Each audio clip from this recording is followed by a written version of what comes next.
Salut à tous, Jean-Pierre Côté, ici même chez Bouffat Distribution. Et aujourd'hui, on va parler du resurfaçage de petites boules. Donc, quand c'est le bon moment de le faire? Donc, tout dépendamment depuis votre date d'achat de votre boule, que ce soit neuve ou peut-être acheté de bien évidemment quelqu'un d'autre. Première des choses, c'est de nous les apporter ici au magasin. Donc, la première chose qui est très importante de regarder, c'est l'esthétique actuelle de la boule. Donc, s'il y a suffisamment de marques sur le tour de la boule pour que vous constatiez qu'un resurfaçage en vaut la peine ou ça peut encore attendre.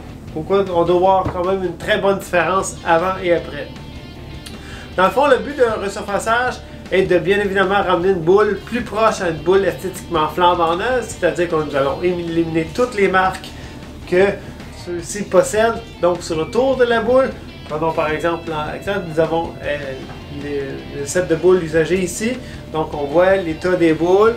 Je peux considérer qu'il y a des petites marques. Donc on peut y aller avec un resurfaçage complet.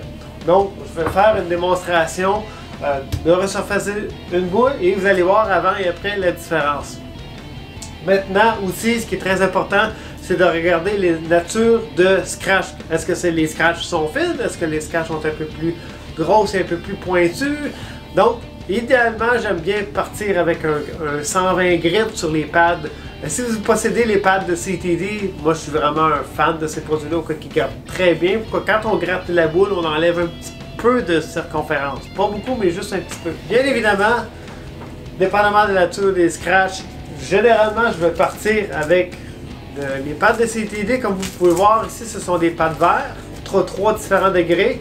Bien souvent, je vais partir avec le 120 grit, si les marques sont quand même suffisamment fines. S'ils sont un peu plus rough, je vais partir avec un peu plus fort au 80. Donc, je vais faire les 4 côtés de la boule en y allant 6-7 fois par côté. Je revire et je monte. Après ça, je fais à 120. Après ça, je vais passer le 240 ici. Un coup que j'ai passé les pads CTD, ce que j'aime bien faire, c'est que je commence à utiliser les ballons. Après ça, on monte 360 jusqu'à 4000. Donc, j'ai le 500 juste ici. J'ai le 1000, le 2000.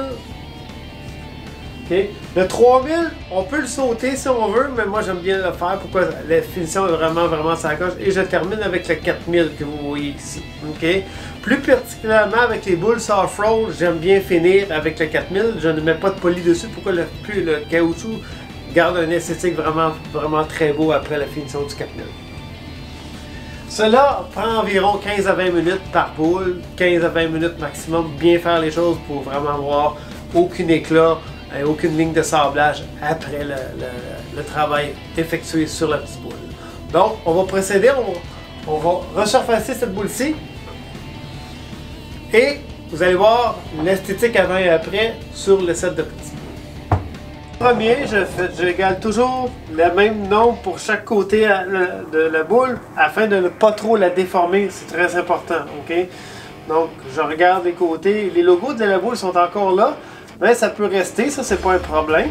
L'important, moi, c'est que je ne veux plus voir de marque en tant que telle sur la boule.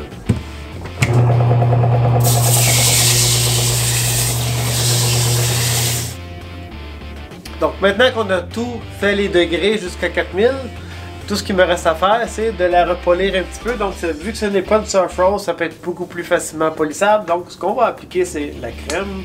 Et je prends 30-45 secondes maximum. On tire et on la touche.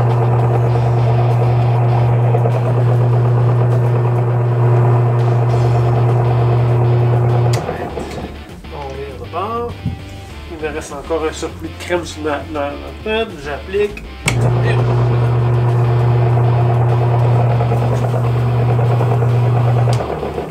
Parfait. Donc le travail est maintenant terminé. Donc, on va revenir à ce côté-ci. Et maintenant, vous voyez le résultat d'une boule entièrement resurfacée.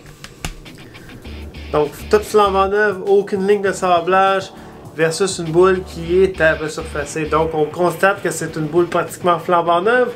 Donc, n'hésitez pas à le faire lorsque c'est nécessaire de le faire, lorsqu'il y a suffisamment de scratch sur le tour de la boule pour pouvoir vraiment constater une bonne différence entre les deux.